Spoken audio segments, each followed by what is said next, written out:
कि आपको both groups में पास होने के लिए चाहिए कितने 300 मार्क्स। लेकिन उससे पहले और उससे ज्यादा जो इंपॉर्टेंट चीज है वो ये है, ये चैप्टर, ठीक है, इसमें से एक दो चैप्टर थोड़े लेंदी भी है, लेकिन अगर आप इन 4 चैप्टर्स को अच्छे से डिटेल में कर लो तो बहुत आराम से 40 मार्क्स स्कोर कर सकते हैं। तो आपको समझ में आ रहा होगा कि 40 मार्क्स अचीव करना it's not a big thing, मुश्किल नहीं है। लेकिन इसमें एक समस्या है। समस्या क्या है?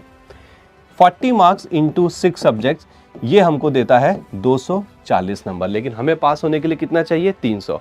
तो अब इस वीडियो में जो एक दूसरी इंपॉर्टेंट बात है उस पर बात करेंगे, और वो ये है कि सर बाकी बचे 60 मार्क्स कहां से लाए जाएं।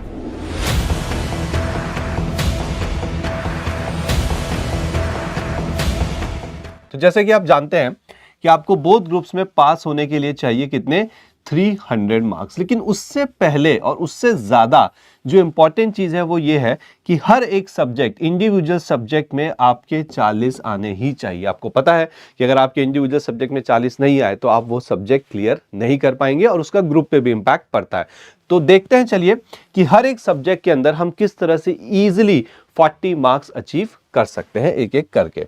तो सबसे पहले ये है आपके ग्रुप 1 के सब्जेक्ट्स, एडवांस अकाउंटिंग, लॉ, और फिर आता है आपका टैक्स। अब ध्यान से देखिएगा, एडवांस अकाउंटिंग की अगर मैं बात करूं, पहले ये अकाउंटिंग एडवांस 2 हुआ करते थे, अब सिर्फ एक हो चुका है ग्रुप 1 में, एडवांस अकाउंटिंग। ठीक है, एडवांस अकाउंटिंग की अगर बात की जाए तो इसके अंदर एक मॉड्यूल है आपका और उसका नाम है मॉड्यूल नंबर 3।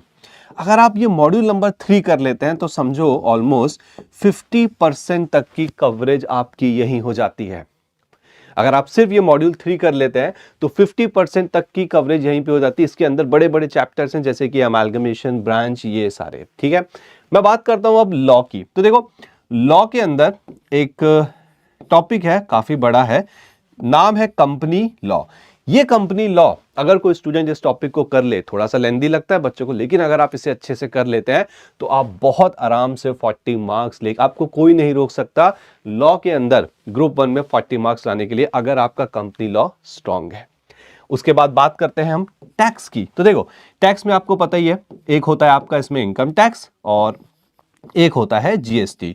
तो मैं तो आपको सीधे बोलूंगा कि भाई टैक्स में आप उठाओ जीएसटी। 50 मार्क्स का जीएसटी होता है। अगर आप ये 50 मार्क्स का जीएसटी और लेट्स से कि इनकम टैक्स के अंदर आप कोई भी 2 हेड्स ऑफ इनकम कर लो, जैसे कि सैलरी हो गया या हाउस प्रॉपर्टी हो गया, आराम से आप 40 मार्क्स स्कोर कर सकते हो। तो आप देख सकते हैं कि ग्रुप 1 में 40 मार्क्स आना कोई बड़ी बात नहीं। एडवांस अकाउंटिंग में मॉड्यूल 3 उठाओ, लॉ में पूरा का पूरा कंपनी लॉ अच्छे से पढ़ो, और इनकम टैक्स में आप 2 हेड्स ऑफ इनकम देख लो, जीएसटी पूरा अच्छे से कर लो, 40 मार्क्स आपके हो गए। चलो अब हम बात करते हैं ग्रुप 2 पे। ध्यान से देखिएगा, ग्रुप 2 में आपका आता है costing, audit, then financial management और स्ट्रेटेजिक मैनेजमेंट। ना कॉस्टिंग के अंदर मैं सीधे बोलूंगा कि एक तो है आपका एक्टिविटी बेस्ड कॉस्टिंग, फिर आता है आपका मार्जिनल कॉस्टिंग, फिर आता है आपका स्टैंडर्ड कॉस्टिंग। ठीक है, इसके अलावा एक और बहुत इंपॉर्टेंट चैप्टर है, कौन सा? बजटिंग। ठीक है, और एक और इंपॉर्टेंट चैप्टर है आपका जैसे कि मटेरियल और लेबर ले लो आप। ठीक है, अगर आप ये चैप्टर कर लेते हो ना, बहुत आराम से एकदम स्मूथली आप 40 मार्क्स स्कोर कर सकते हो। सिर्फ इतने चैप्टर आप कर लो तो आराम, मैं 40 मार्क्स मिनिमम कह रहा हूं, आप ज्यादा भी ला सकते हो अगर आप सिर्फ इतने चैप्टर कॉस्टिंग के करके जाते हो। तो बात करते हैं ऑडिट की। तो देखो, इसमें तो चैप्टर नंबर 2, 3, 5 और 7, ठीक है, ये चैप्टर, ठीक है, इसमें से एक दो चैप्टर थोड़े लेंदी भी हैं, लेकिन अगर आप इन 4 चैप्टर्स को अच्छे से डिटेल में कर लो तो बहुत आराम से 40 मार्क्स स्कोर कर सकते हैं। तो आपको समझ में आ रहा होगा कि 40 मार्क्स अचीव करना it's not a big thing, मुश्किल नहीं है इंडिविजुअल सब्जेक्ट्स में 40 मार्क्स लाना। हाँ, बस हमें यह पता होना चाहिए कि हमें किन टॉपिक्स पे फोकस करना है, जो कि मैं आपको अभी इस वक्त बता रहा हूं। बात करते हैं फाइनेंशियल मैनेजमेंट और स्ट्रेटेजिक मैनेजमेंट में। तो इसमें तो सीधी सी चॉइस है कि ये जो आपको दिख रहा है एसएम, स्ट्रेटेजिक मैनेजमेंट, ये आपको फुल करना है, और फाइनेंशियल मैनेजमेंट के अंदर आप वर्किंग कैपिटल मैनेजमेंट टॉपिक उठा लो। अगर आप इतना भी करते हो, बहुत अच्छे से करते हो, बहुत आराम से 40 मार्क्स आएंगे। तो देखिए, हमने दोनों ग्रुप में देख लिया कि कितने इजीली हम 40 और 40 मार्क्स ला सकते हैं, और ग्रुप 2 में भी हमने देखा कि कैसे हम 40 मार्क्स, यहाँ पे 40 मार्क्स और यहाँ पे 40 मार्क्स ले आ सकते। 40 मार्क्स इंटू 6 सब्जेक्ट्स, ये हमको देता है 240 नंबर, लेकिन हमें पास होने के लिए कितना चाहिए? 300। तो अब इस वीडियो में जो एक दूसरी इंपॉर्टेंट बात है उस पर बात करेंगे, और वो ये है कि सर बाकी बचे 60 मार्क्स कहां से लाए जाएं। बाकी के 60 मार्क्स कैसे आएंगे? 40-40 तो हो गया, बेयर मिनिमम तो हो गया। तो देखो बाकी के 60 के लिए मैं आपको एक बहुत अच्छी चीज बताता हूं। कोई भी स्टूडेंट हो, ठीक है, उसका कोई ना कोई एक फेवरेट सब्जेक्ट तो होता है। जैसे कि अगर मैं ग्रुप 1 की बात करूं तो मेरा ये मानना है कि डेफिनेटली ग्रुप 1 के अंदर आपके एक या एक से ज्यादा भी फेवरेट सब्जेक्ट हो सकते हैं। जैसे कि फॉर एग्जांपल एडवांस अकाउंटिंग आपका फेवरेट है, आपने बोला मुझे एडवांस अकाउंटिंग बहुत पसंद है, तो अब आपको यहां पे कोशिश करनी है कि एडवांस अकाउंटिंग में 40 नहीं बट आप +20 करके 60 लाओ और एग्जेम्पशन लेके जाओ।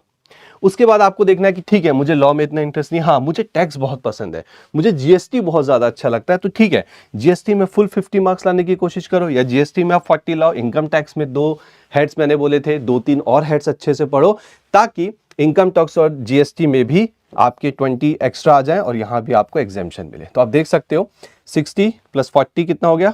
ये हो गया आपका टोटल 160। तो कितने आराम से आपने अपना ग्रुप 1 क्लियर किया। आपने 150 नहीं बल्कि 160 हो गया। ठीक है, मैं कहता हूं चलो टैक्स में आप यहां पे 10 कर लो। ठीक है, जैसे आपने यहां पे 10 किया, ओके, ये हो गया आपका 50 और ये हो गया आपका 150। आ गया समझ में?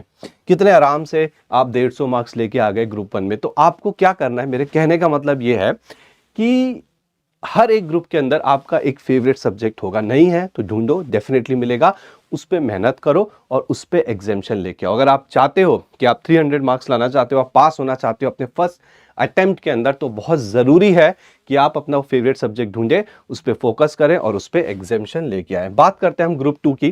तो देखो ग्रुप 2 के अंदर जैसे कि कॉस्टिंग है 40, तो लेट्स से कि कॉस्टिंग मेरा फेवरेट सब्जेक्ट है। ठीक है, तो कॉस्टिंग में एग्जामिशन तक लेके आओ 60। ठीक है, ऑडिट में मैं कहता हूं ठीक है आपने 40 ही रखो। ओके, फाइनेंशियल मैनेजमेंट में 2-3 चैप्टर्स और करके जाओ ताकि आपके 40 मार्क्स +10 होके 50 हो जाए। हो गए आपके यहां भी 150। देखो जितना लिखने में आसान है, ट्रस्ट मी उतना ही करने में भी आसान है। बट फर्क यह है कि आपको थोड़ा सा यहां पे स्ट्रैटेजिकली चलना पड़ेगा।